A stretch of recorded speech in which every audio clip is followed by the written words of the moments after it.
All right, friends, me again. Welcome to the post-lunch session and the final session of the last 2 days. Right, so I believe we are slightly pressed for time, so I'm going to push ahead. But what I'm going to do initially is just talk for 2 minutes about the project that many of the papers coming up actually comes out of, and then I'll get into the specific kind of angle I want to take on it in my own kind of presentation. So, a couple of years ago, this project about youth credit and debt is one of the things that actually brought us together and made us into a research centre.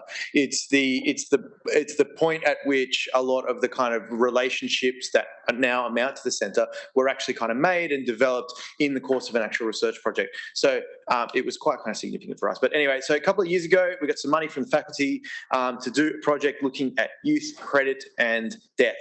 And we kind of thought that it was going to be a project about payday loans, but it turned out to be a project about buy now, pay later apps largely, because that was the key source of credit that young people were using. The project was fairly expansive. It had a few different streams, and we used a few different methods, and you'll be hearing about all of those kinds of methods today. We did some interviews, and we also did some workshops with a body mapping method that especially Kate Senior and Julia Cook were kind of developing to look at credit and wellbeing. So it was kind of a mixed methods project, and we're going to be talking about a number of different angles into the relationship between youth and credit and debt. There is now a new project which I have kind of taken a bit of a back seat with the whole debt agenda. Other centre colleagues are kind of driving that now. And so I think you're going to be hearing a little bit about the next phase of the project of that as well. So today, in the next, little while, you're going to give me some time. I think, yeah, good. The next little while, I'm going to be talking about youth and the consumption of credit. And basically what I want to look at is the subjectivities enacted in young people's use of credit in the context of the financialization of everyday life, the financialization of the life course, and the shift to credit as a consumer good, a very particular kind of consumer good in itself. In particular, in looking at these subjectivities, I'm going to be looking at the temporalities, moralities, and calculative logics enacted as young people use, in particular, buy now, pay later apps, services, but in the context of the way that they understand credit and debt and investment as part of the life course. Conceptually, this is engaging with the notion of the financialization of everyday life, which looks at the way that subjectivities, everyday routines, and intimate relationships are entangled with and enacted through financialized services and products.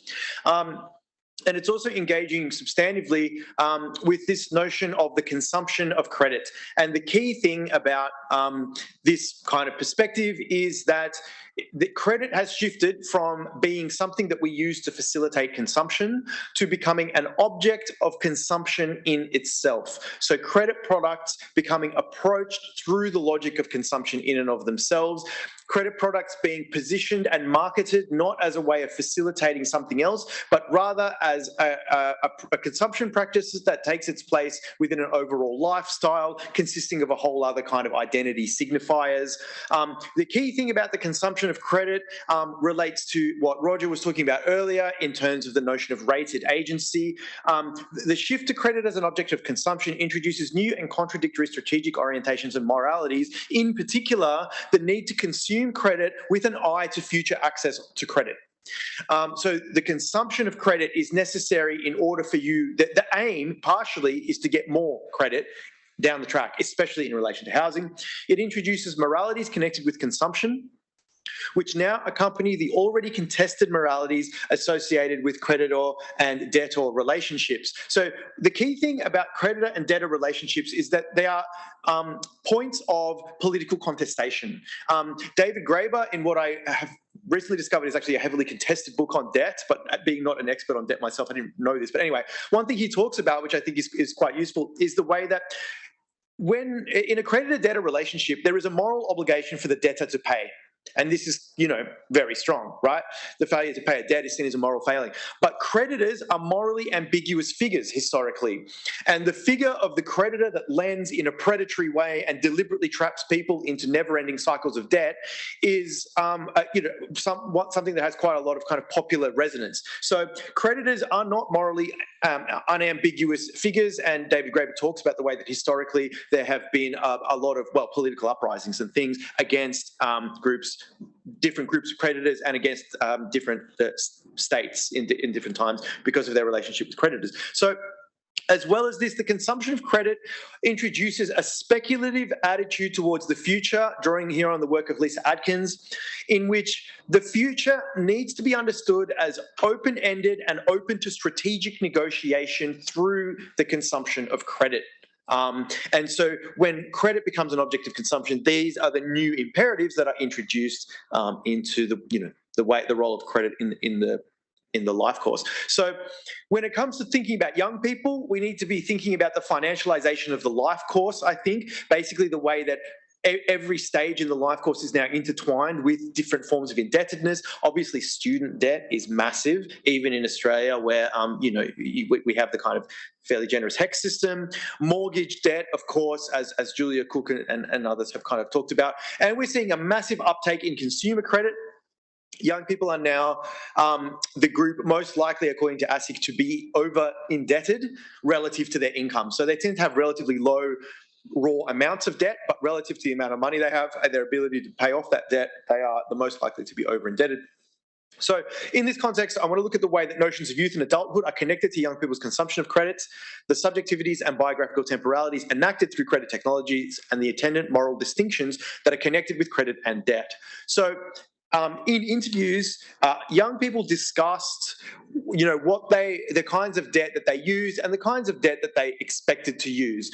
And one of the key distinctions that emerged was effectively there was a distinction between debt that was understood in terms of a long-term logic of investment, and this was seen to be good debt, and debt that was understood through a relatively short-term logic of consumption. And this was seen to be, quote-unquote, kind of bad debt, but also debt that was really associated with being young. There was kind of almost like a youthful debt definition kind of going on here. So here is a young woman talking about good debt, basically. So she says, large debts like the mortgage, my HEX debt, that's going to increase by the end of the year. In a sense, that's useful debt. It makes sense and it gets you further by doing it because there's an equity in what you're doing. You can get the job based on the work, so there's a return there. With a HEX debt, it's not as heavy. It doesn't follow you nearly as badly as some other debts.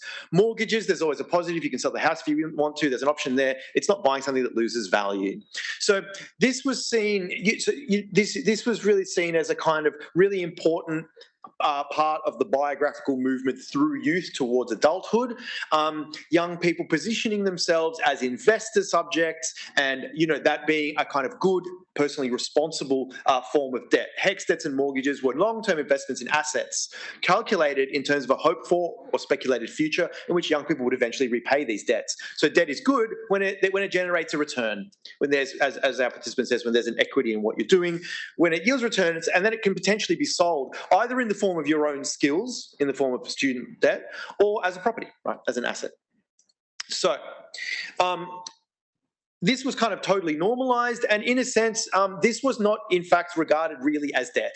So when we talked to participants about debt, what they really wanted to talk about was buy now, pay later. Really, this was seen as kind of, they would say things like, oh, I'm not in any debt. Oh, well, there's my HEX debt, but that's not really debt, right? So, there was the assumption as well, everyone has a mortgage when you get old, okay? So the idea, of course, that, having a mortgage is a normative signifier of adulthood. And, positioning the self as an investor subject and eventually gaining access to a mortgage was something that was seen to be part of the exercise of adult responsibility. So the financialization of housing and everything that people have to do in order to prepare themselves to gain access to a loan has become intertwined with the biographical temporality of youth and adulthood in ways that necessitate good credit as part of the life course. But when young people started to talk about what they really saw as debt, there was a shift from the moralities and modes of calculation and temporalities of investment to those of consumption. And this was in the context of quite an interesting positioning that participants adopted in their relationship with banks and in their relationship with buy now, pay later services. So basically, they regarded banks as kind of like bad. Banks were seen as predatory figures. So here's participants saying, I always saw the credit cards, the way that's structured is really predatory. And I started thinking Afterpay and ZipPay were different from that because it wasn't really associated with a bank or loans or finances. I thought it was a safer way to engage with getting a loan because it doesn't feel like you're technically having a loan. So when young people use buy now, pay later services, they don't experience themselves as entering into a credit or debt or relationship. The credit or debt or relationship is something that they associate with banks, whereas when they use buy now, pay later services, it's that what they see is a service that's kind of just helping them consume and manage their own money for consumption. So banks were regarded with suspicion. This is going to be in part because of the Banking Royal Commission, but I think what it also reflects is really long-standing contradictory moralities associated with credit, debt, or relationships, i.e., creditors are open to moral contestation about whether they should have lent. And that's kind of part of the moral dynamic between the creditor and the debtor. Debtors obviously have a moral obligation to pay, but creditors are regarded as also having a moral obligation to lend responsibly. And we can see things like the Banking Royal Commission and all the regulation of the banking sector as an attempt to kind of enforce these moralities to some degree on banks. So, young people who use buy now, pay later services, that moral obligation for a creditor to treat you in good faith and lend responsibly to you is not there because they don't see it as debt. So anyway, here's the young person saying, so I had to pay a late fee to my bank. It feels big and more real and professional compared to Afterpay, which is just like a cheeky spot of consumption. $10, I'll send that in now. Afterpay makes it feel like it's something smaller and it's your money and it's just for fun. With banks, it seems like a really big deal and they're afraid because banks are associated with how debt happens. Afterpay is just for those little wants that I don't want to pay for up front. So narratives about using Afterpay weren't narratives about going into debt.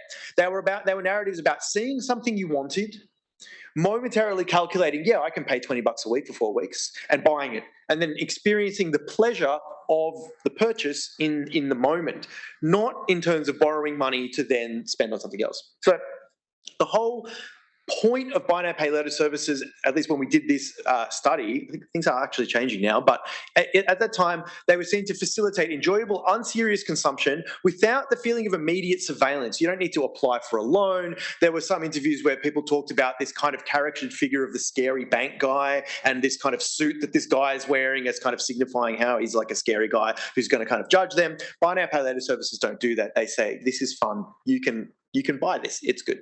So seeing something desirable, buying it in the present, and then deferring the cost. And so these were seen as discretionary purchases, not big, serious purchases. Bags that were nicer than participants would usually be able to afford, appliances, just appealing additions to your lifestyle, right? The calculative practices that these created are in a totally different universe to the idea of investment. They are intimate, momentary, but almost kind of constant as people are constantly juggling the small series of repayments associated with sometimes accumulating service purchases. So here's someone saying, in my head, what I used to think was it would be like, oh, well, that's a fortnight's issue. I'll worry about that later on. I've got 100 in my account and it was $25. I'd be like, okay, it's only $25. I wouldn't actually think, oh, it's 25 times 4. I would just think it's only 25 because I wasn't paying up front.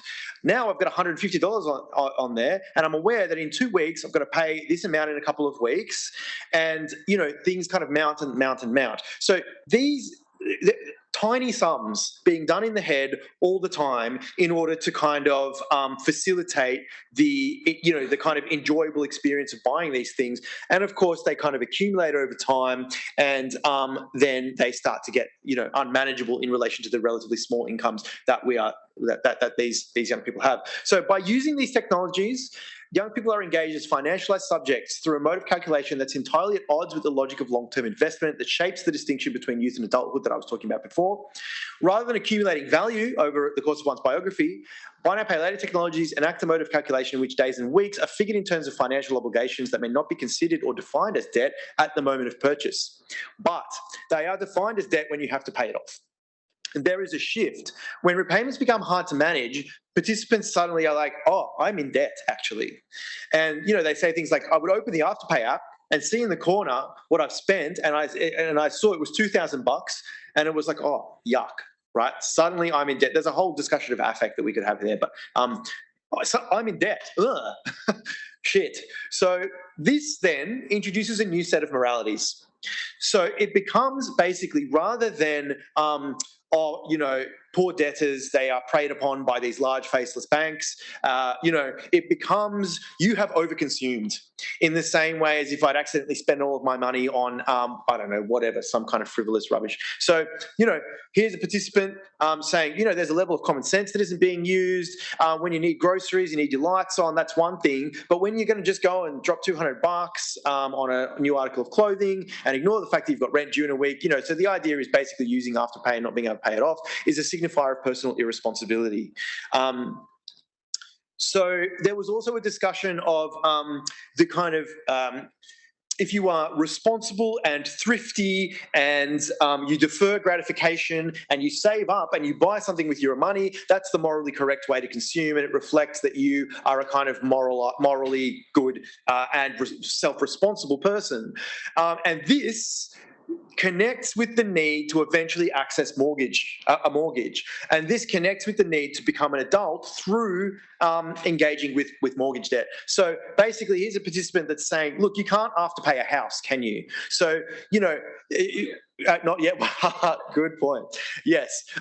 You cannot at this point Afterpay a house. But basically what she's saying here is that Afterpay is training people to be irresponsible. She says, I get excited when I save and I can get something. It's because I've worked hard, I've saved, and now I deserve this. But if you use Afterpay, did you really deserve what you bought? Reward and then hard work versus hard work, then reward. Afterpay switches that entire mentality. So basically, and this is going to have long-term effects on my generation. So she's basically saying Afterpay is training young people to be financially irresponsible. So the right way to consume is aligned with a kind of properly financialized adulthood represented by the capacity to qualify for a mortgage. And the use of consumer credit therefore becomes a moral failure, not just in relation to overconsumption and your financial obligations, but also in relation to the capacity to access further credit and thereby achieve normative markers of youth and adulthood. At the same time, Afterpay was also regarded as something that you would grow out of. And these buy now, pay later services deliberately market themselves as suited to the consumption habits of young people. They deliberately position themselves as kind of youthful modes of consumption in the same way as, those Coca-Cola ads that they used to be, which were just kind of like young, beautiful people dancing in the sun and they were all like drink a Coke. Afterpay and buy now, pay later services, many of them are positioning themselves as consumer objects that forms part of that kind of Coca-Cola image, that kind of lifestyle, right? So Afterpay was seen as something you would grow out of in becoming an adult, because of course you would need to stop racking up Afterpay debts partially in order to buy a house. If you are in too much debt, it will also kind of put your biography on hold. There was an idea that here's a young person saying, I can't buy a house until I finish uni, have all this debt to pay off, we don't have enough income to pay all of that, saving is helping me studying, so things are tight financially with paying off debt, so my biography is delayed. So when access to housing, it becomes a signifier of adulthood. If you are in debt, you can't buy a house, you're not an adult, effectively. And there was a sense that because there was too much debt in this young person's life, she was kind of falling behind her peers. I am cruising along. I'm doing real good on time. This is great. All right. So basically, this is the last slide. Oops. Yes. So what we're seeing in the introduction of buy now, pay later services in the context of the financialization of the life course is a set of competing temporalities. enacted in practices of investment, speculation, and consumption, which are also enacted through specific calculative logics and moral obligations connected with the shift of credit to a consumer good, as well as the necessity to position themselves as an investor in one's own future by managing, and having an eye to one's kind of creditworthiness. Youthful subjectivities are enacted through the consumption of buy now, pay later services as youthful debt. But as we carry out this research, I mean, this paper is actually, this is based on a paper that's already kind of published. But as we do this, buy now, pay later services are starting to actually change. So there's a kind of a question about what the consequences of that will be. They're expanding to service new forms of payment and consumption, and are deliberately marketing themselves as ways of paying for kind of everything, including necessities like groceries and rent. So what I want to kind of emphasize in ending on that point is that these temporalities and moralities and calculative practices are not just connected with the fact that they are being used for buy now, pay later services. Rather, there's a relationship between what these services are being used for, the people who are using them, the temporalities that are built into the demands of the app, the way that those interact with biographical temporalities, and then the moralities associated with specific forms, specific things that you have to pay for in your life. For instance, rent, as opposed to, buying a nice pair of shoes. So I'll end there. Thank you.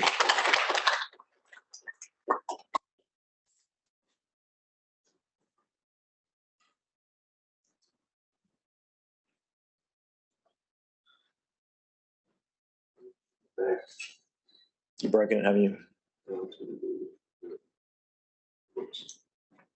So for this session, of course, we've got so many papers. I might just limit to one or two quick questions for this one.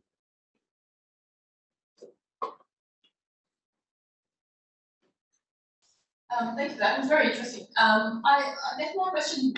You kind of touched on the sense of morality of using Afterpay as a good alternative to banks and that kind of stuff. And then later you kind of explored this idea that it's actually the irresponsible way to kind of consume as well. And I was just wondering if there was like a kind of a transformation as they were talking to you guys about it was good at the beginning, and then towards the end there was a kind of realization, maybe not so good coming out of the Yeah, there's a kind of, I mean, the thing with Afterpay is that it's good until it's not. So it's great when you can afford the shoes, but then if you suddenly owe $2,000 and you get paid $1,800 a fortnight, then it's suddenly bad. The thing is, though, that so there is, I think, in terms of the experience of using it, I think it can be good and then bad and then good and then bad, and people will just continue to use it. So I think there's that.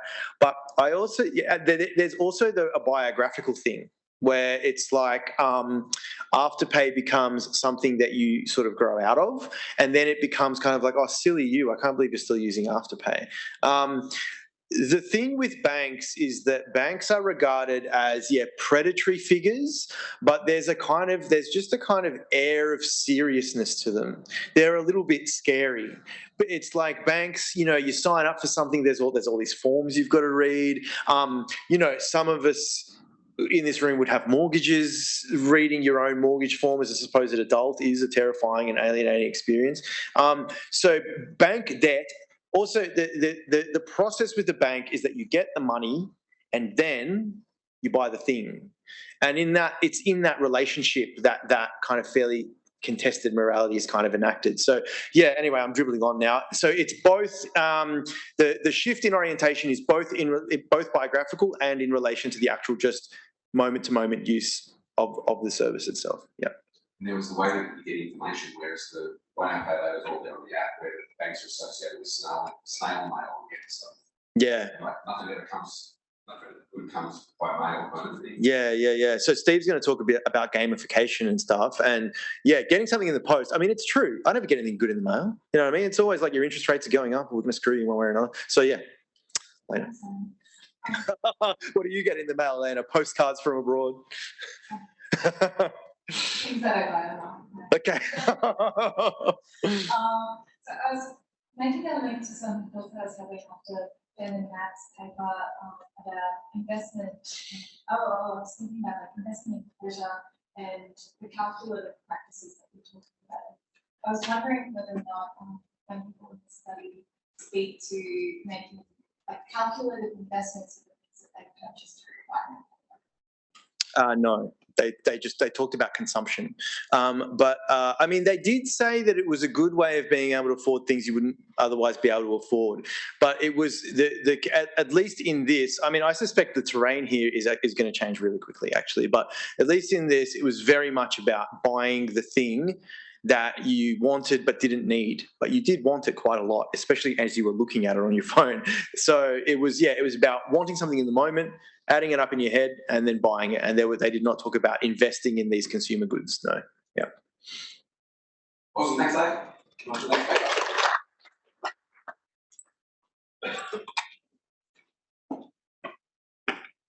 Yeah.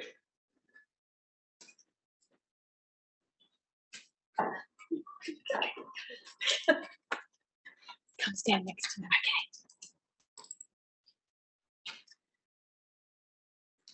All right, thanks everyone. And just while this is loading up, it's such a lovely thing to be here and to have you all here. I'm still so excited to be back in person. So this paper or this presentation, of course, is from the same project that Dave was talking about before. So we can just jump right straight in. You've already got the context, the background, lots of the study details. But what we're really interested in here is exploring the implications for this context of indebtedness and the ways that afterpay and debt is figured in young people's lives. You know, the embodied, affective, wellbeing aspects of it are really important. So the significance of extended and ubiquitous forms of credit is a really big, I guess, thing that will be on the horizon for young people, impacting their possibilities for being in the future, similarly how Ben was talking about this morning, but it's sort of very much in the present. So, you know, we know that young people experience higher rates of poverty as a group, and that payday loans in the past and other forms of credit services have been a practical way of getting by. And we saw during the pandemic in Australia that Afterpay was being used to buy groceries and to sort of really cover those really difficult periods of where, say, hospitality employment, for example, stopped due to lockdowns. So we're going to situate this presentation in terms of Wilkie's work in relation to the moral performativities of debt, and as part of the broader processes of financialisation in everyday life, and how, you know, this figures as one of those dimensions of financialisation. And in some of the examples we'll talk about from a body mapping method, participants used through these methods of body mapping, they use these ways to think through how credit potential can be evaluated through systems of moral capital. And they kind of, I was thinking about it through Dave's presentation just then, I think they kind of almost took the role of debtors as participants working with these body maps, trying to, I guess, evaluate whether the fictional people should really be taking on these forms of debt through Afterpay, and they did read it as a form of debt.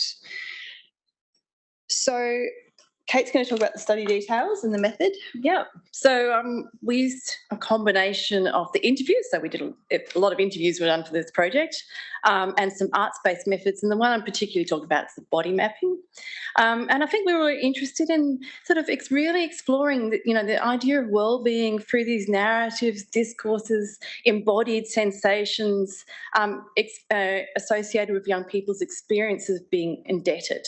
So, while in an interview someone might say they were feeling stressed or anxious by debt, in a body map they drew the sort of clenching stomach, they drew the furrowed brow, they drew the sweat dripping off people's cheeks as they experience this sort of mounting debt, the sleepless bags under their eyes, So, they were really able to think very deeply about this sensation of being in debt and the emotions of being in debt.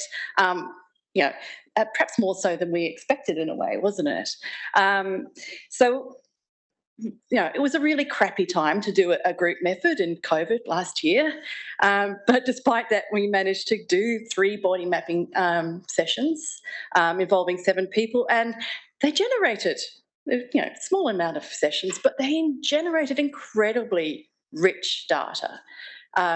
And I was just saying to Julia, it would be wonderful to be able to do some more, because I think that, we really touched on something that was really powerful and really that the young people really were able to engage with, which is one of the great things about this method, is that it draws people in, it captures people's imaginations, and it encourages a conversation.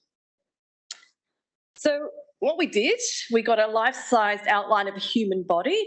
Actually, it was Adriana is the life-size human body. And the variation in the sort of shape and size of Adriana are entirely due to the drawing capabilities of the person doing it. And so we encouraged, ideally, we wanted to do this as a group, so it encouraged a group discussion. So we wanted the group to spend time developing their character. It can be quite tedious while people debate eye colour and shoes and things like that. But actually, it's really important for people to be able to develop their character and develop some empathy with their character, so that they have some sort of investment in this particular character. They then took their character through a hypothetical scenario.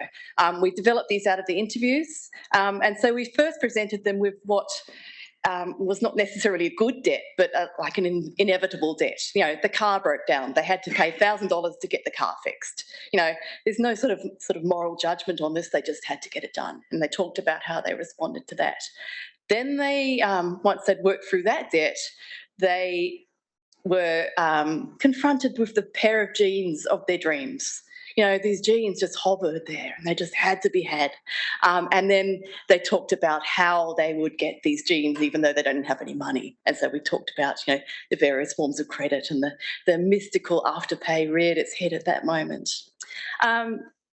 So, during these sessions, there were opportunities for people to sort of debate ideas, to bounce ideas off each other, to express a whole lot of ideas that might have been really difficult in words to actually express. The other thing that I really didn't anticipate was that the piece of paper around the body became this space for frenzied calculations about debt. So, there's not only talking about the person going through this debt, they were calculating how they would get this person out of debt. If she sells this, there'll be $200 here, and then I'll pick it up back there. So there was all this going on in this conversation. So what we got was this emphasis on emotion and really the physical embodied responses to being in debt, but also a sense of distancing. So, people could talk about this person being in debt as a person they knew because they'd given a name, but they also were a step aside from. So in some cases they were very harsh to their characters. They were quite judgmental to their characters. They saw themselves as being quite different to this character, and that gave us a real insight into the sort of the stigma of debt as well. Thanks, Kate. Yeah. So this is my personal favourite picture, and one that I know many of us have haunts their dreams, this particular one. Something to do with the low-slung jeans just gets me. I think that, was it? Okay, yeah. Anyway, so you can see the calculative logics going on down the side of that one. You can see the amounts that are being tallied as Kate was talking about. So the moralised dimensions were really significant for the second scenario, as Kate was saying.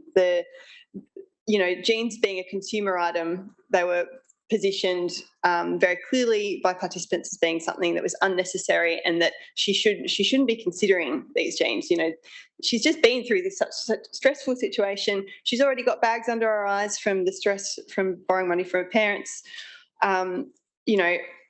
They just saw this as being a spiral of cycle of debt that she was willingly entering into, and very naively and gullibly entering into. So, and it was always Afterpay. We didn't ask, we didn't say, would you use Afterpay? It was always sort of the thing that was brought up at the time. So in that sense, it was an interesting time to do the project because it was a new-ish product at that time or service. So we were really hoping I remember payday loans. We were like, sure you wouldn't use a payday loan for the car? And nah, no way. So I'll ask Mum and Dad. The time had passed for that. So they distanced themselves from her and also Brittany, the other body map. They talked about having these naive teenage consumer desires. She's just a typical teenager. It's the kind of stuff they said. And as youth sociologists,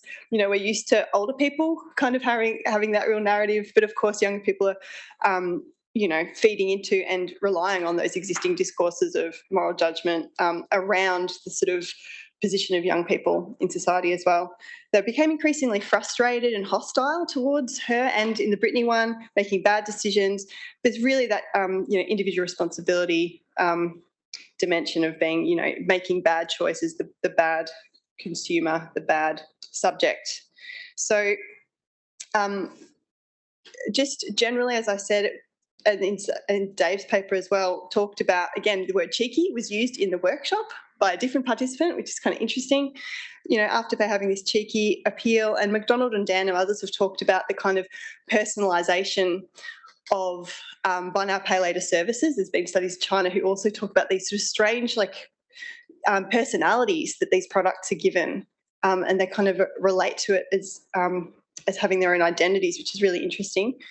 But I guess most significantly, for the participants working in Zoe and Brittany's body maps, their ultimate moral failure was in failing to take the value of money seriously. And this connects to Wilkes's work on the moral performativity of debt and the financialisation of everyday life. So where the value of money and being able to calculate and work within those logics of credit and debt as a personal thing to be managed, that's how that was sort of seen to be taken.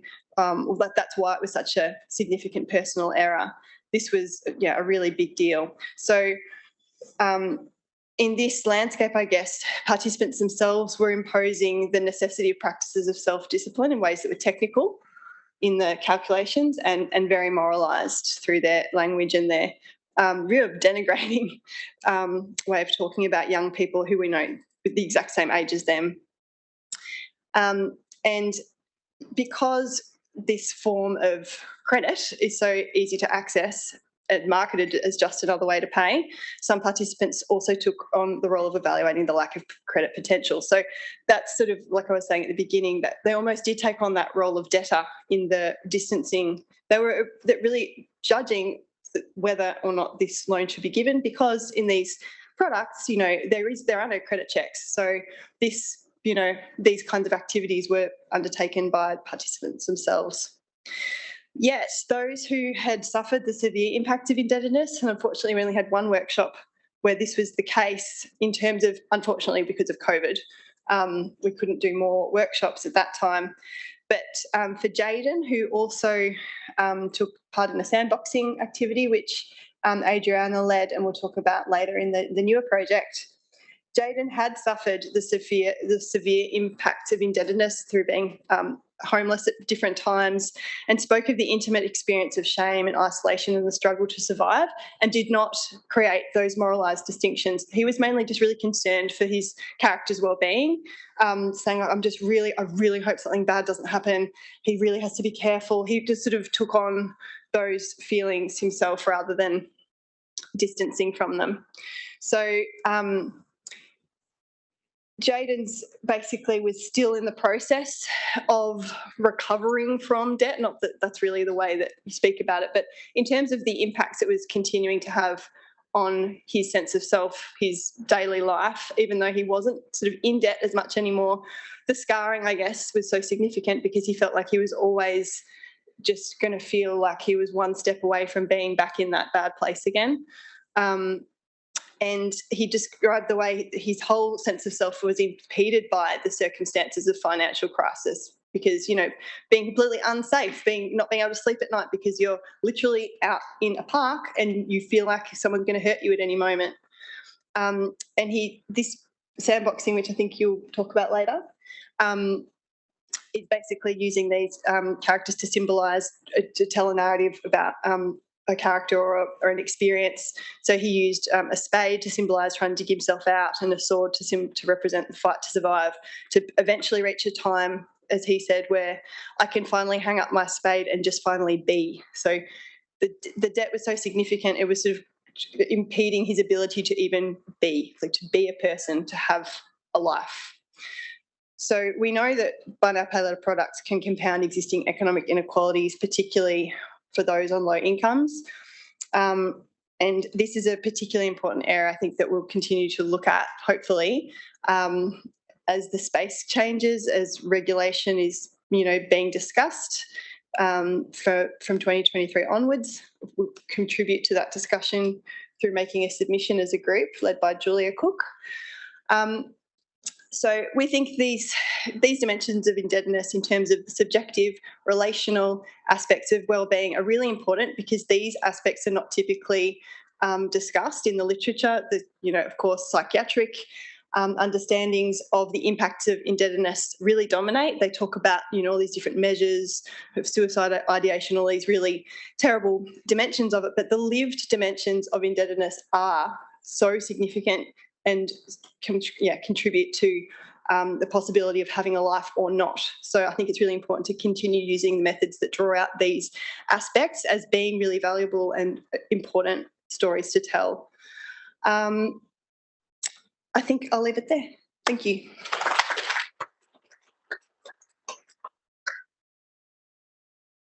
Okay, we've got a couple of questions for Hey. Hey, that was really fascinating. I just wanted to link back a little bit to what Ben Matt was saying earlier about how they found some of the investment practices and the, maturity of thinking about investing in that future was gender forward between I want to ask people about the moralization of afterpay gender, because I noticed on that demonic looking body map that they had blue hair, she, they pronouns, the fashion sense, and just the kind of ways that you said they described their spending habits of being like naive, irresponsible, frivolous, and how they kind of piled on judgment. I wondered whether you thought about, I guess it wasn't necessarily irresponsible youth, but irresponsible women. Yeah, irresponsible girl. Tricky, wasn't it? Yeah. So, but a lot of the participants were actually female. Okay, come speak in the mic so they can hear on Zoom. I think the majority were female of our participants, but there was Joey and Brittany were both described as being silly. Like there was a gendered aspect to that, even if we were describing your own gender. But it's hard to know how pervasive that was, because we just didn't do enough body maps and we didn't have that gender mix to really sort it out. Yeah, there was an aspect of kind of taking her down a little bit, though, for sure, in this one. And it would be really interesting to explore that, because I suspect you may well be right, Barry. But it was also a infantising of these young people by people who are the same age as them. So they were always described as being younger, being less mature or less responsible. In fact, they were exactly the same age. Yeah.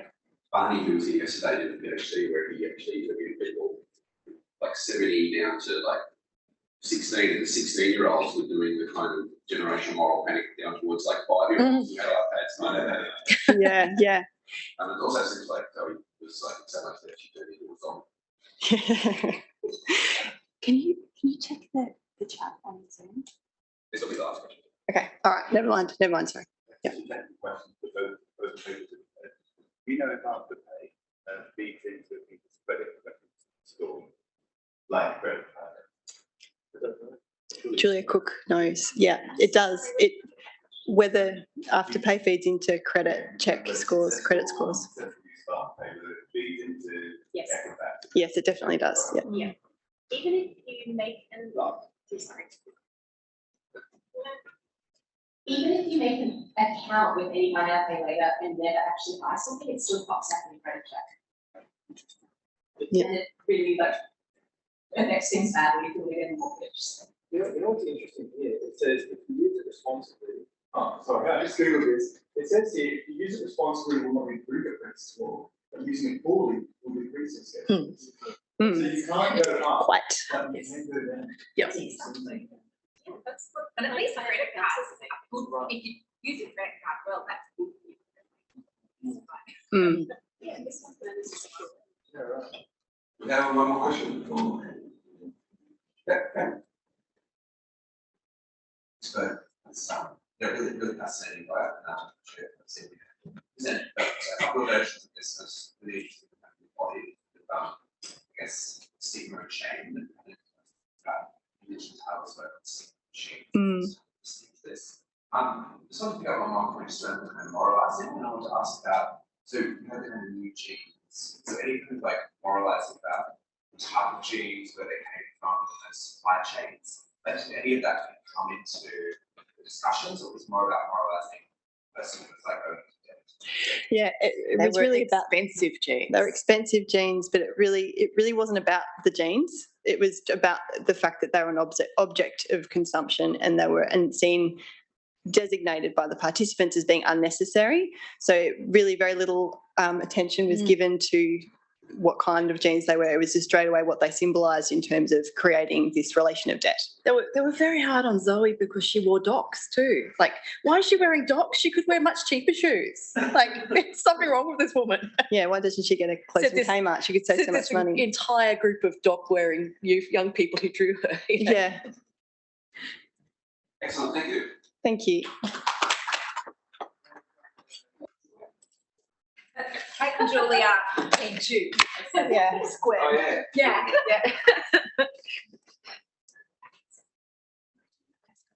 I'm throwing to you. Hello, where's that one from?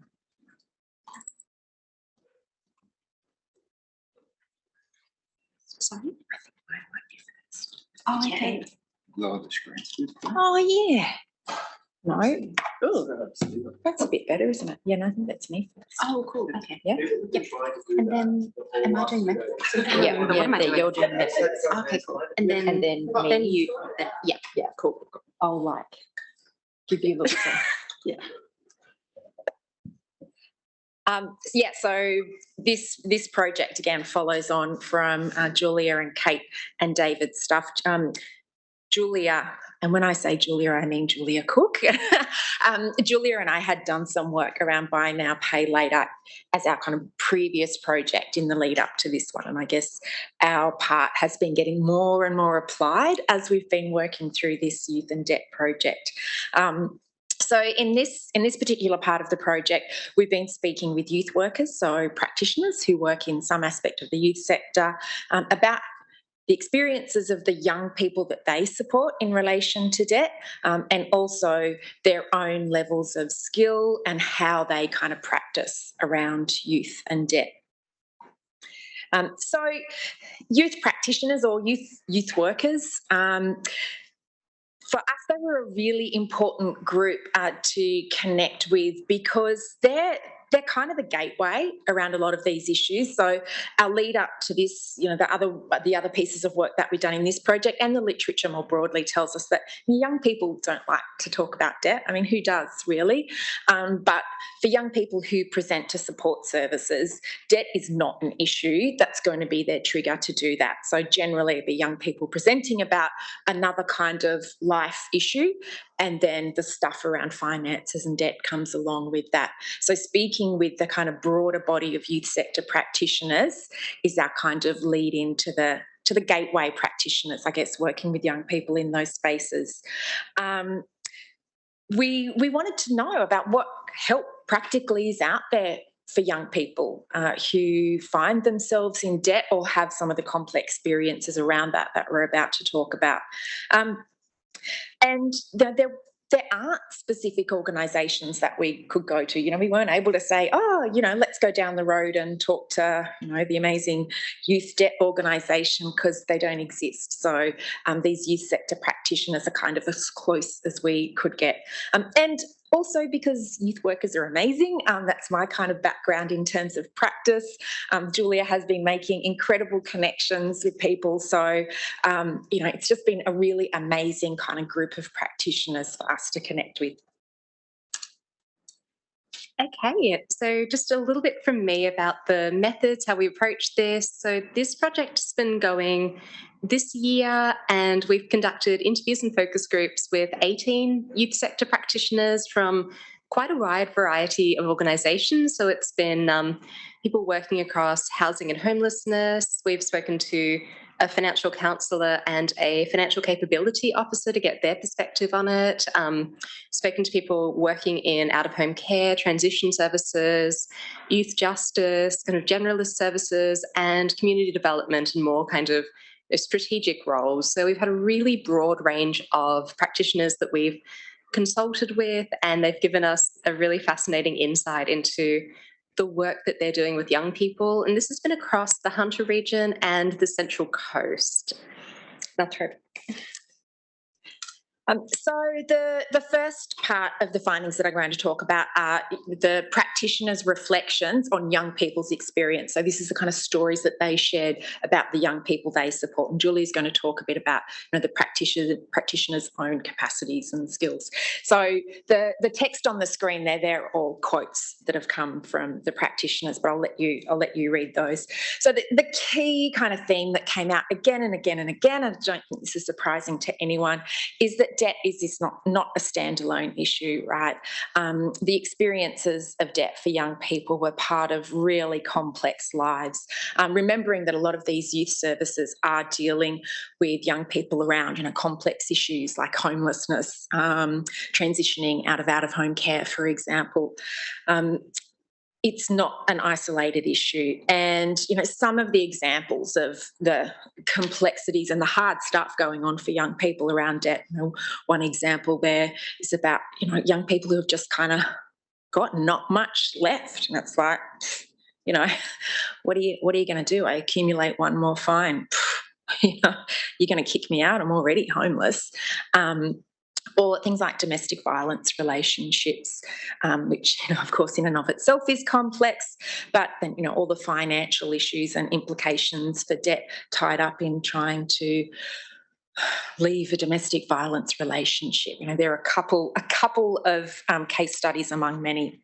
So some of the specific areas that the youth practitioners talked about that were connected to young people's experiences of debt. So these are some of the examples that came up a number of times. And it's kind of, we're going back to social determinants basics here, yeah? Sociologically, this isn't anything kind of new, but it does tell us that we can't treat debt as this kind of isolated experience in young people's lives. For the young people that these practitioners supported, debt was really tied up with mental health in a number of ways. So mental health and mental health issues, or indeed mental illness or experiences of trauma, could be something that influenced people's pathways into debt. And that might be, because people's lives were hard and there were all these other issues going on that are associated with mental health. It could also be about people's spending around self-esteem or during periods of being mentally unwell. But it also made it harder to get out of debt. That, the kind of interventions that a youth worker might implement with a young person, even things like budgeting or the kind of strategic decision-making, all of that was really hard when a young person was experiencing mental health issues. And practitioners talked about that there's no point doing anything around debt unless you're actually supporting mental health at the same time. Housing and homelessness, I guess in contrast to when we were talking about housing as investment this morning, the implications around debt for a lot of the young people being supported by practitioners here was homelessness. And, a lot of these young people were just on the line and small amounts of debt. could mean homelessness. Indeed, a number of the young people they were supporting were already homeless, and that's why they were coming to see them. But even for those young people who were renting, they were talking about just these incredibly difficult decisions that young people were making around, paying these increasing rates of rent or paying for food, and impossible decisions, really.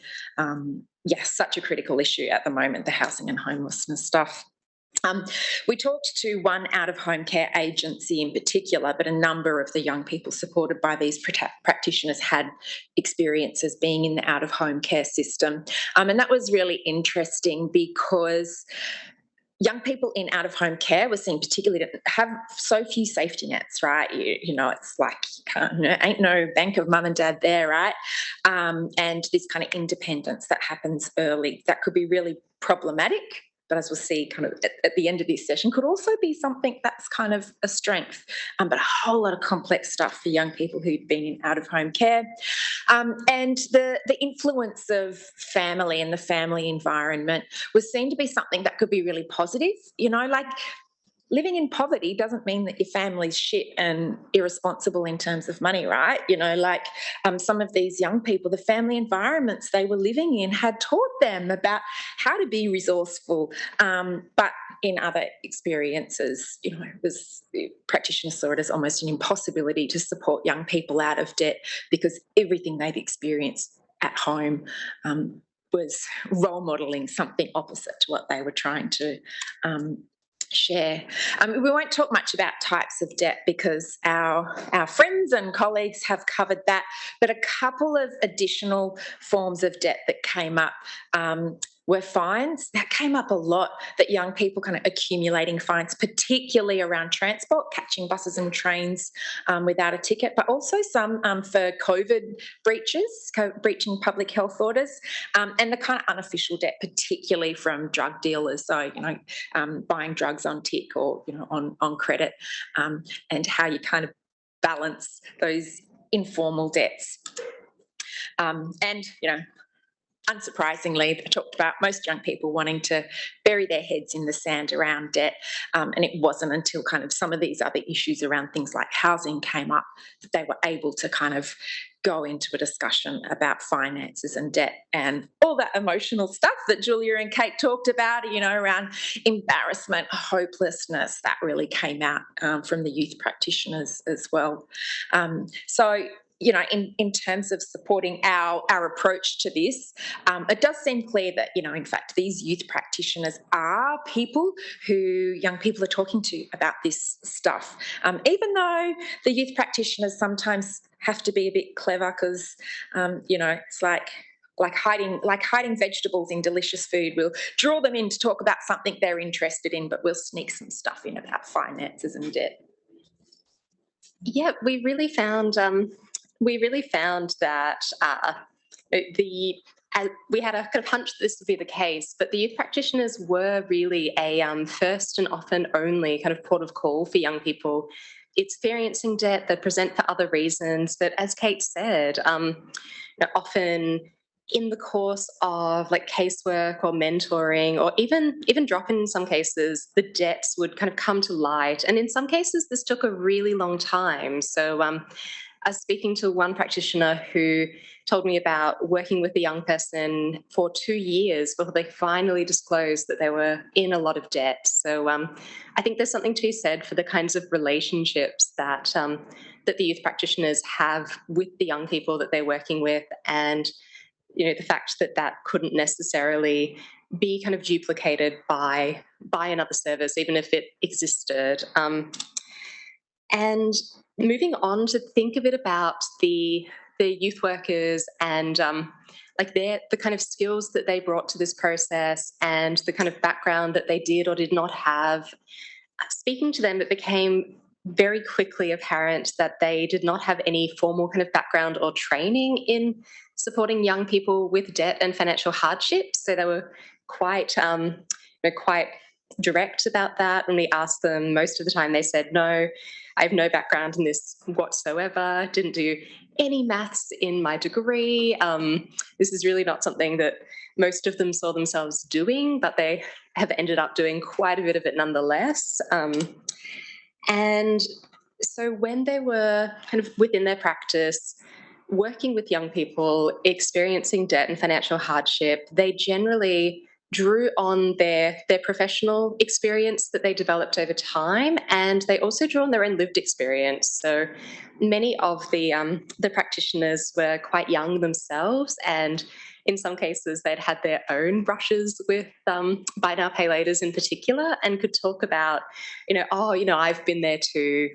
This is what I did. And they could talk about the fact that, putting together a budget is really hard, and sticking to it is really hard, and doing that on a really low income, like on Centrelink, is really difficult. So they brought a lot of a kind of like on the job skills to this particular work, which we found really interesting. And I think if there's a few things we want you to take away from this presentation, but I think a really key one would be just the level of skill that the youth workers have in this area. And we also found when we were speaking to the youth workers and asking them, if you want to kind of have some help for a young person and would like to refer them on somewhere, or if it's something that you don't think you can help them with, what do you do? And we found in general that they had very few referral pathways. Some of them had referral pathways to financial counsellors, but there would be something common that we heard was like, oh, there's a guy at this neighbourhood house who's there sometimes. I don't think he's there right now. He's there on kind of a month every now and then. So there was really not really very much that was consistent. And it seemed to change quite a lot. So often the youth workers were kind of the first and only resource for the young people. And where there was the capacity to refer to a financial counsellor, there were often other barriers experienced. So this is a quote from a really fantastic youth worker that I spoke to, who had worked with several young people who were experiencing debt and hardship, and she basically had tried to refer on to the financial counsellor who worked with her organisation, and in all of her time, I think she was saying here, almost 5 years that she was working there, she only managed to get one young person actually through the door, because the financial counsellor requested that before the young person could come to a meeting, they needed to provide like X kind of documents, so like birth certificate, copies of original bills. And you can imagine, for a young person experiencing homelessness, they might not have ID, they might not really have the means to get that, they probably don't have original copies of like every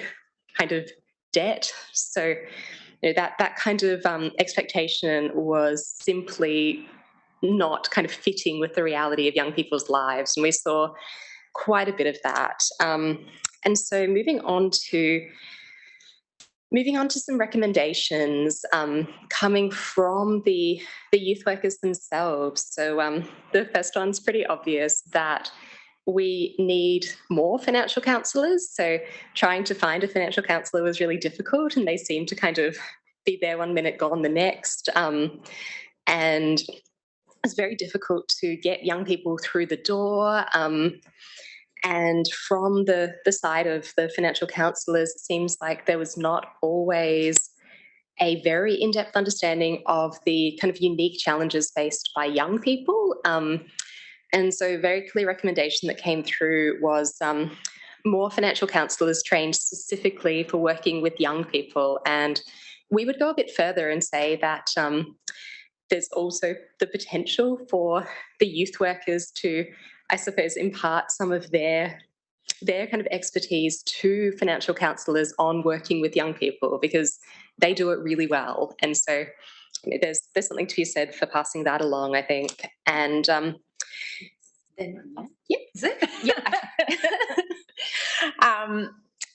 and on the flip side of that, it's about building the capacity of the youth sector. We had a bit of a light bulb moment when we were putting this presentation together the other day. Like, we thought a lot about upskilling and building capacity of the youth sector and having kind of financial capability people support us do that. But yeah, then we're like, oh, but the youth workers have this amazing bunch of skill that we need to put into the finance sector. And we're talking about the fact that, you know, so many of the youth workers are unshockable, right? You know, like they've heard it all. So when a young person talks to them about, you know, drug debt, sex work to pay bills, whatever it might be, like, you know, that's kind of all in a day's work. But how does a young person kind of communicate that and factor that into a really structured, formal financial counselling session?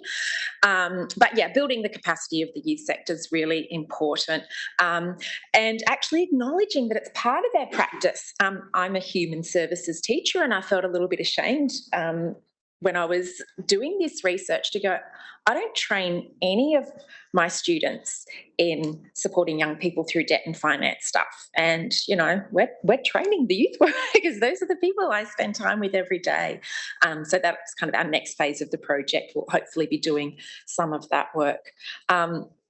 And you know, the final recommendation is really like just acknowledging how amazing young people were. You know, even though we talked a lot about just how hard some young people's lives are, the workers kept talking to us again and again about young people's resilience and their ability to step up, you know, and they might not step up in ways that, you know, adult society kind of recognises as being responsible, but far out, you know, so many young people are giving it a crack in the most difficult circumstances.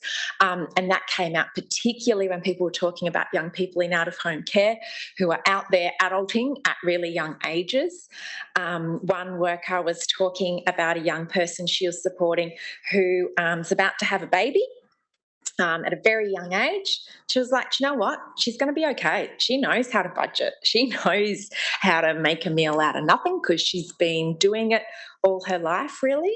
And, you know, a real belief in young people's capacity to get out there and work hard. So, you know, it was really, really positive in that sense, you know. It's like, young people are amazing, right? Like, that's why we're here. Yeah. Yeah.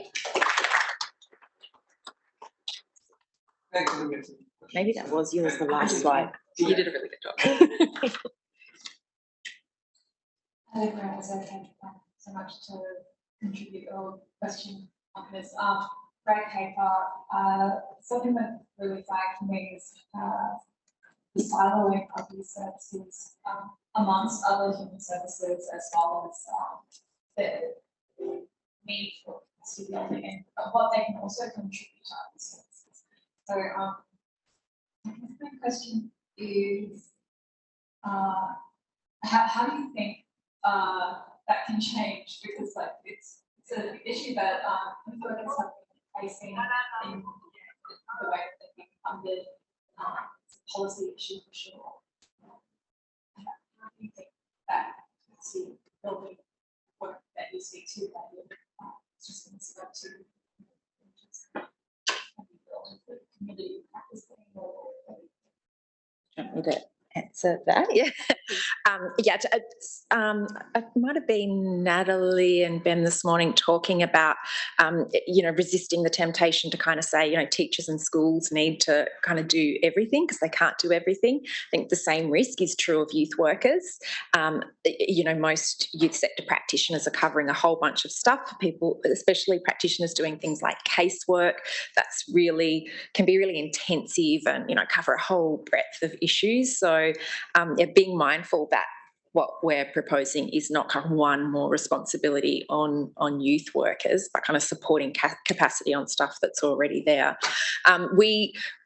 We have a kind of proposal that's, I guess, our next step of this project, hopefully, and Julia's been doing some amazing work putting together some applications to have some of this work funded, is to actually trial some capacity building with youth workers, so bringing in financial capability people to support us in kind of building capacity of youth workers, really basic resources and templates that people can use on the job.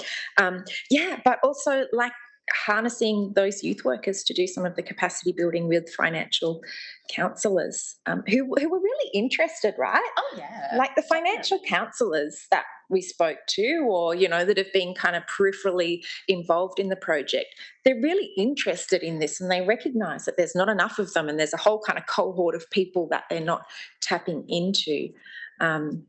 Yeah, it's hard in under-resourced sectors though, right? Yeah, and I would say in terms of the kind of proposals that we're putting together and such, our probably most enthusiastic kind of partner is a financial counselling group that are really keen to be involved because they could see the value of this, and they acknowledge that very few of their clients are young people, and they see the gap. So I think I kind of echo what you're saying, that we don't want to further burden an already incredibly burdened sector, and would like to help youth workers in the ways that they kind of want to be supported, but also hopefully improve some of these referral pathways so that they can refer to financial counsellors and it can be successful and hopefully positive and fruitful. That would be really nice. And I guess when we look at some of these complex interaction, and just recognising if you're a mental health practitioner, you are supporting young people around debt. You know, if you're working in a housing service, you are supporting young people around debt. That it's unlikely to be kind of discrete services, right? All of that stuff is part of young people's experiences of debt. You reckon we need like $70,000 to get it done, so everyone's got that much. Oh, some of those families who are giving out envelopes of cash, you know, maybe. Yeah. Who are they, Julia? I'm seeing a crossover between these projects. I have one more question. Okay, so is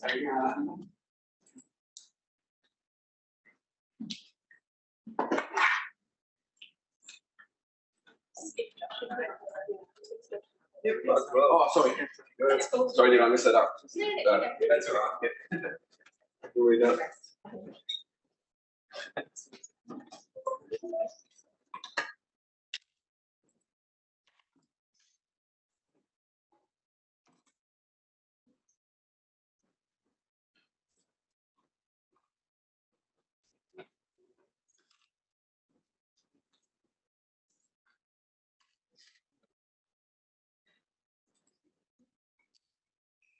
I'll stand over here.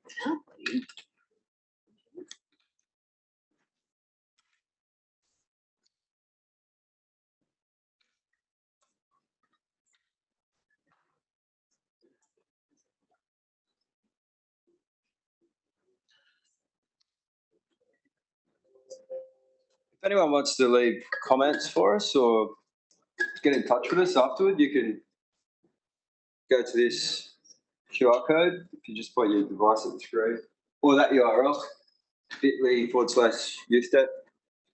I've stolen that bit.ly URL now, so no one else can ever use it again. What a horrible person I am.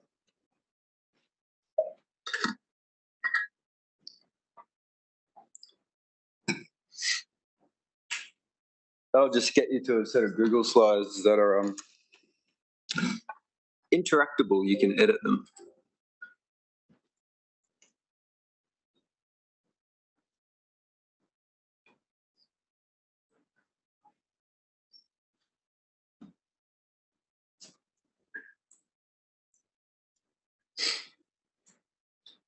Okay. G'day, I'm Ben, and you know Adriana, I assume. Some of her amazing work has been exhibited in the recent presentation. So our research takes a deeper dive into the context of the creative industries and in many ways is continuous with the research that's been presented over the last few days. I must apologise, I missed this morning's session, but I've got a really ironic excuse. My wife's a photographer who's studying social work. She does gigs to support her studies and got called away at the last second today to photograph Ian Botham. How's that, Steve?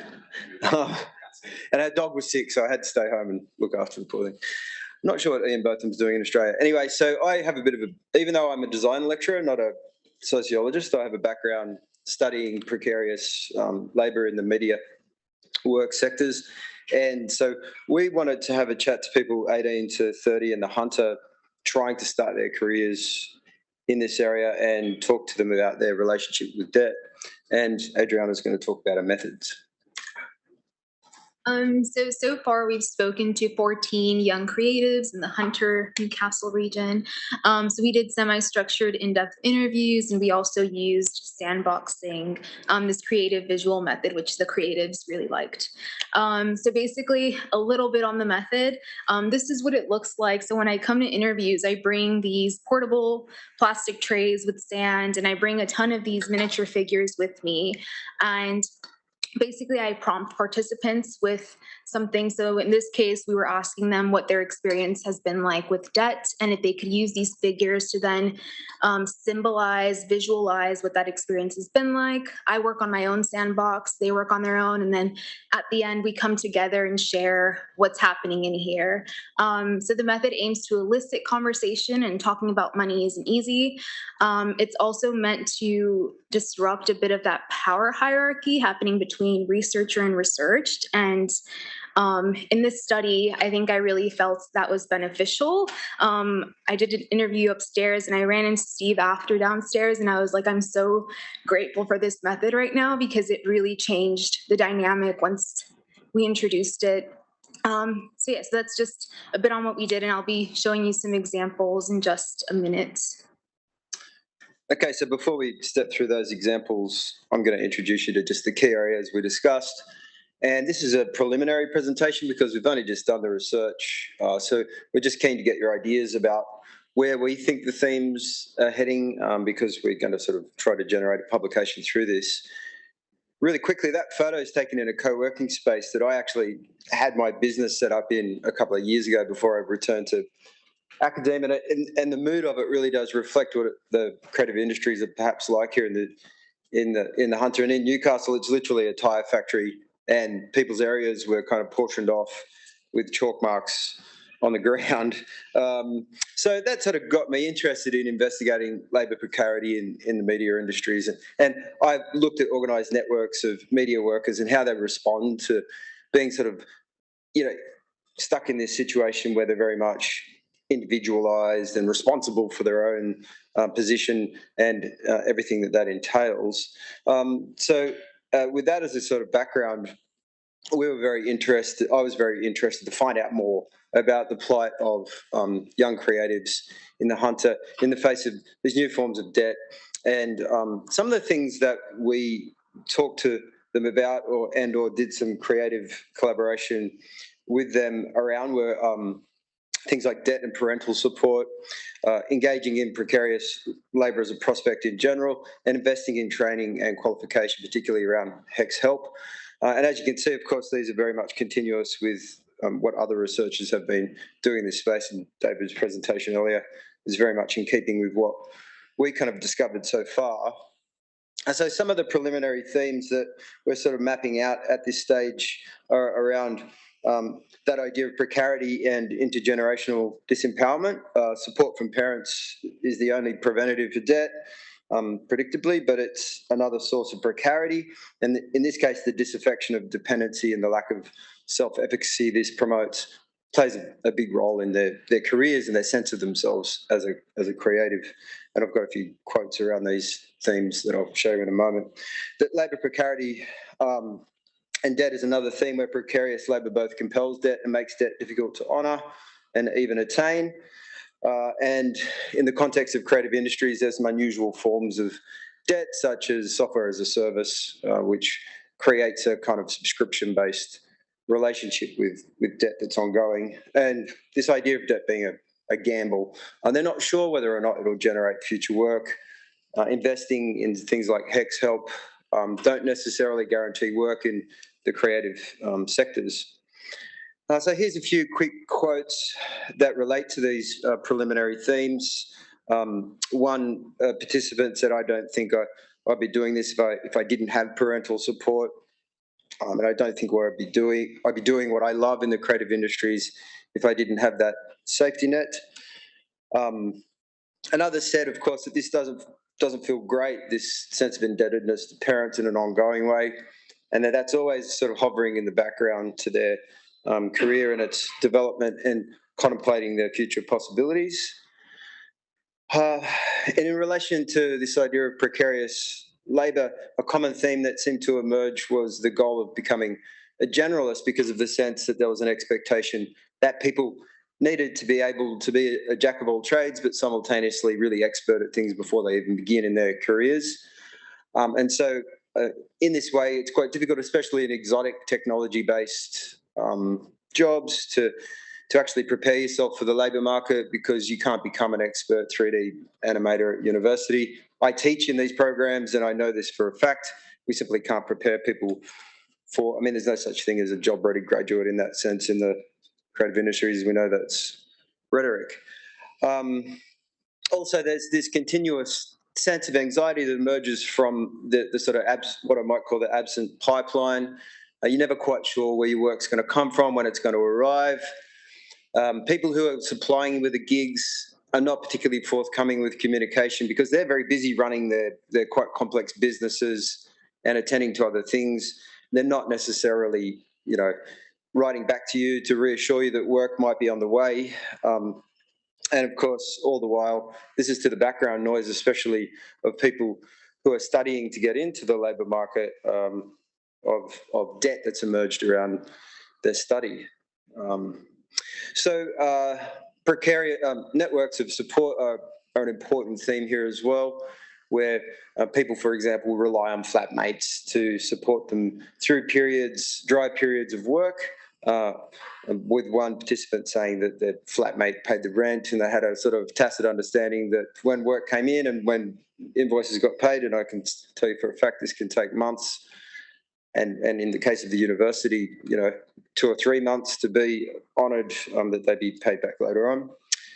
And that, as I said earlier, with the shift to software as a service, and you've all probably got platform-based subscriptions for all the media you stream, multiply that by all of the various services you have to sign up to in order to have software available to you, and you've got other continuous sources of debt that are not insignificant. In this way, and the continuing presence of debt in the lives of creatives who've been through formal tertiary studies creates this feeling of anxiety, with one participant saying it definitely makes them nervous because it's something that's out of their control. Having said that, and in keeping with other research presented over the last few days, the participants reported they didn't really tend to think about debt. It was a deferred thing. But there was a sense that this might be a sort of form of bad faith, because it's not something that's particularly prominent within the media they're engaged with as they enter into study that might prepare them for the creative industries, and said that perhaps that's something that we could make a bigger deal out of. This is how much it's going to cost you to do this course one by one. And finally, that HEX or help was sort of framed as something of a gamble, and they even used the phrase, "they haven't seen too many dividends." One participant used the phrase, "they haven't seen too many dividends from it." So without further ado, over to Adriana, who's going to sort of bring out some of these themes in the context of the sandboxing with a few of the participants. Okay, we did have 2 prompts in our project. One of them was what their experience with debt has been like. The other one was where they see themselves in the future in the creative industries to explore their aspirations, really. But these speak to their experience with debt. So for this one, this participant takes us through their journey with debt. This person in particular used buy now, pay later services, Afterpay and ZipPay. So their journey, their sandbox, begins on this side where that like white angel figure is. I can't see, sorry. Okay. Yeah, so that's where it starts. And basically there they are symbolizing buy now, pay later as this angel, as this good thing. So it definitely speaks to a question somebody asked earlier. So that's where they start. It's this thing that's good, that helps her in her life. They as in buy now, pay later, make things so much easier. And then they just make it for me become somehow addicted to it because they can just pay things off pretty easily. And I think there she's getting at how it's typically marketed as this easy 4 simple payments and you're done, you're free, you have this thing that you want. The addiction she's speaking about is represented in those like alcohol champagne bottles, and you'll also see she has those figures of like these knights or warriors trying to fend off what she called this temptation, and in her case she feels she wasn't able to do that. I try to fight that all, but then they just keep providing more stuff. And I try to fight it off again, but as you can see, it's accelerating from a skateboard to a car to an F1 to a plane. So there, I think she's really getting at that facilitation that these services are providing, that indebtedness that is so easily accessible. You just click some buttons and you're signed up and you can just get, you know, the stuff you need or want. And yeah, I really liked her use of the skateboard, the plane, that sort of stuff, eventually getting her into a lot of debt. So in the end, buy now, pay later is no longer this angel. It becomes this evil alien, she said. So that's the alien over at the end. I realized I got stuck in there and they're just contaminating me somehow, and I have to get myself well off this alien. They provided me a way to get the things I thought I wanted the most, but it just ended up being oppressive. So that's one of our participants' experiences. And for this one, this is all the same sandbox, but this participant came to Australia as an international student, and they came here to do their master's to continue to develop their career as a creative. So in her sandbox, she talks about, well, so coming to Australia, she needed to pay for school, and that is really expensive. So she took out a massive loan from her country of origin, and that loan had an outrageous interest rate, and it also needed to be paid back in a certain number of years. So that was quite stressful because there was a lot riding on that, not just to get a degree and, you know, succeed in the degree in that sense or get a job, but to be able to pay that back. And just to take things up a notch, her family's home was also attached to that loan. So not paying it back wasn't just, I'm going to have a bad credit score, but it's my family will potentially lose their home. So that was a lot for her. So in this, that one over there, that picture, she has her life in debt and her life present day today. So the in debt part is this bottom photo here. So that's where I'll be speaking to. So she has the home there to represent that family home, right? Because they're back in the Dominican Republic, and she's constantly thinking, I need to pay this back because it's attached to them as well. And she said being in debt felt like her heart was on fire. So she has that heart and that flame there. And to cope with a lot of the pressure she was feeling, she consumed a lot of alcohol, and she has some bottles and stuff there to represent that. And she really didn't like that. But present day, the picture at the top, she has the rainbows after the rain, and she symbolized herself as this Wonder Woman because she felt really strong, being able to like pay that off and not be in debt, and she can now support her family if they need something.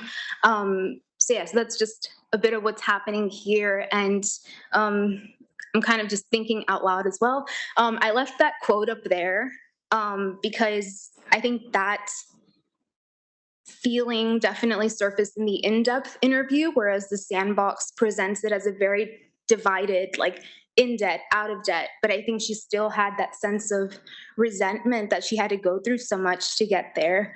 So yeah, it just made me think of like how the visual maybe isn't capturing everything that she was feeling, or the tensions and the very valid things that are coexisting for her. So yes, that's kind of it for us. And we're just interested to see how this is all sitting with you. We're definitely doing a lot more analysis and conceptualizing in the future. But yeah, thanks for listening.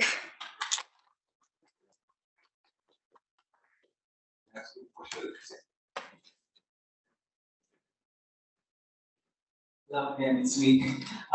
Congratulations, Adriana and Ben. I'm really curious about sandboxing as an art-based method, because I myself is also doing creative voice method. The creative voice method is an empowering experience. I wonder if the sandboxing offers a feeling of empowerment or a sense of relief among your interlocutors, because you mentioned about resentment, but was there some sort of realizations and empowering experience amidst the debt that they will have to face in the creative industry? Thank you.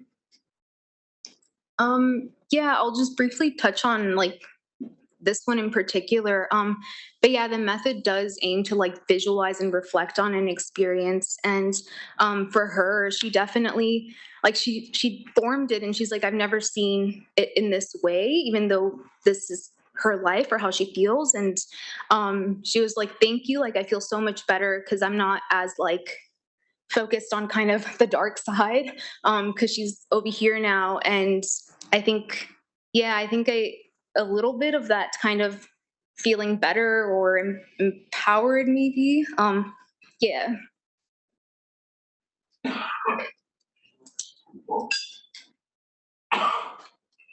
Ben, I wonder if you could say a little bit more about creative industries and like the various nature of it generally.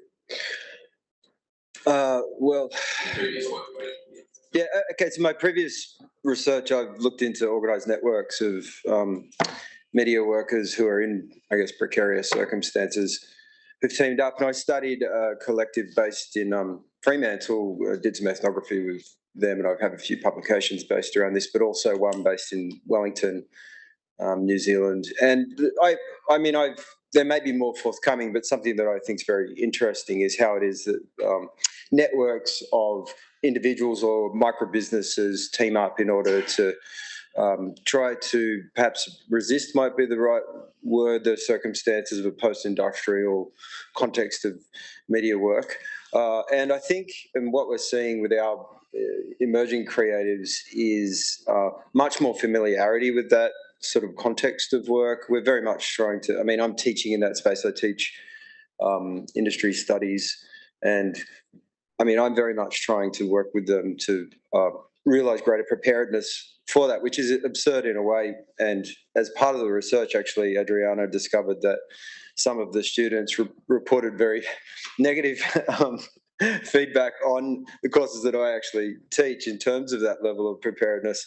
But and so perhaps we need to do a better job of it. But they said things in the research like they don't know how to do things like prepare a quote or you know, they're not quite sure what their value is in the market. That really important. Yeah, and it's certainly. This is a problematic phrase, but a kind of a wicked problem which continues to face creatives throughout their career. And it's a part of that, it's a part of this milieu, right? Like I still sit down with, my wife's still running a photography business. I still sit there with her and try to prepare quotes, you know, like she's like, what the fuck am I going to charge these people? What do you reckon they're going to pay? And as soon as the quote's approved, you know, you always regret the fact that you didn't ask for more. Now, I mean, perhaps we face that in normal everyday life in all kinds of contexts, but it's certainly reified in the context of creative industries, and it's as we've all observed, it's going to continue to become more and more the case. It's not like we're returning to an industrial paradigm of media work, but yeah. So, I like in terms of describe it as the project area. Carry it. Yeah. Basically, this project, then we went Yeah, and the participants in this research already, even at the very beginnings of their career, are subject to that, and talking about that consistently and trying to conjugate that with the fact that they've got all of these continuous payments to make, which are very much serialised and can be very much relied upon to come to them on a monthly basis. So there's obviously a disjunction between those two sides of the story. Yeah. Excellent. Thanks. Thanks, Steve.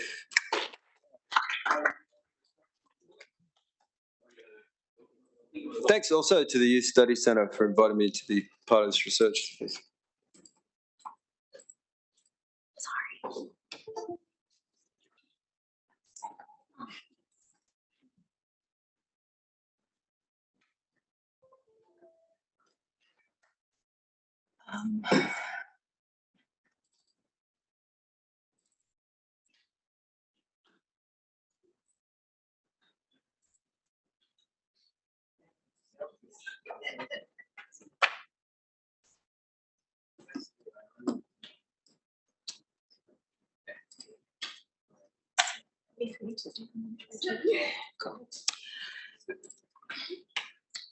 Okay, so Josh and I are speaking today about a survey that we conducted very recently of young adults' experiences of credit and the cost of living in the Hunter region, which we live in. And so I won't kind of dwell too much on the background because I think we've well and truly had that established. But I think the points that I'd like to make, drawing from an ASIC report and a survey of financial counsellors put together by the financial counselling peak body, is that essentially, so buy now, pay later, relatively new form of fintech, and the kind of speed of its development has outpaced regulation, especially in Australia, where many many buy now, pay later companies kind of started. And so the point I'd make from the ASIC research is that amongst young people aged 18 to 34, credit card use is down, buy now, pay later use is up. There's an overlap increasingly emerging between the use of buy now, pay laters and payday loans, with some evidence that there's kind of payday loans being taken out to pay off buy now, pay later debt. So there's an interesting kind of interaction between different sources of credit, which we'd like to explore a bit. And there's also the finding that around about 2/3 of the participants in this ASIC study believed that the buy now, pay later product allowed them to spend more than they otherwise would. And we know that that must be true, because otherwise, why on earth would the vendors, the stores and such sign on to have a portion of their profit taken by these companies? So yeah, that's the business model. And then the points that I'd like to draw from the survey of financial counsellors are really around the relationship between buy now, pay later use and financial hardship or financial stress. So the financial counsellors are increasingly reporting or increasingly finding their clients using buy now, pay laters. Buy now, pay later debt is really growing. And they're finding that their clients are prioritising paying off buy now, pay later debts over other essential expenses. Part of this is because the buy now, pay laters do not charge interest and are therefore not regulated as credit, because they skirt the definition of credit in our Consumer Credit Act. But they do charge late fees, dishonour fees. So the desire to avoid those fees can lead people to skip essentials or to look towards other kind of sources of credit, credit cards or payday loans. And yes, so we can see there is a relationship, at least amongst people that are seeing financial counsellors, between buy now, pay laters and financial stress and hardship and the inability to meet really essential costs. So that's kind of the general background of what we're looking at. And I just make the point that there's not really been too much research on buy now, pay laters. The research that is out there, aside from our own wonderful research, is mostly to do with regulation. So mostly discussing regulation, how they should be regulated differently. There's not really much empirical research, due in part, I would assume, to the sheer kind of newness of these products. And so a lot of the research we're drawing on is from advocacy groups, from kind of industry regulators and things like that. There's also, and I think this is interesting and something we're kind of planning to address, there's not really much of a sense of the relationship between the use of buy now, pay laters and the use of other sources of credit. So we have some indications from the ASIC report that there's a relationship between potentially buy now, pay laters and payday loans. There's also just reports kind of coming out in the media around people using credit card debts to pay off buy now, pay laters. But we're also, there's not really much consideration of not even using another form of credit to pay off buy now, pay later, but how different forms of credit might kind of coexist